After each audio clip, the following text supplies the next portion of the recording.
Շատ կարևոր նորություն իմացանք երեկ Բերլինում, եւ որ Հայաստանի Հանրապետությունում Գերմանիայի դեսպանը ասաց, որ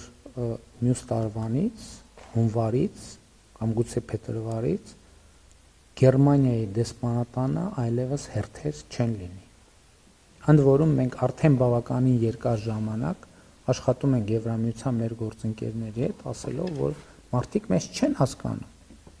Որովհետև ասում են լուրերով նայում ենք, որ Եվրամիության հետ հարաբերությունները կարգավորվել են, իսկ միայն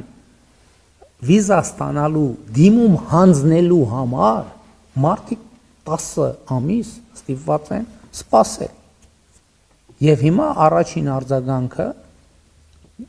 Հայաստանի Հանրապետությունում Գերմանիայի դեսպանատանն էր, ով ամենաբարձր մակարդակով պաշտոնապես հայտարարեց, որ մյուս տարվա սկզբից երևի որպեսզի հիմա հայտարարեմ շատ մեծ աժոտաժ չլինի, լավ փետրվարից սենց ասեմ, այլևս հերթ ընդհանրապես գոյություն չի ունենալու։ Տալիս են վիզա, ում տալիս են կտան, ում չեն տալիս չեն տա։ Եվ հիմա այս շղթայական հույս ունեմ, որ այս բանը կշարունակվի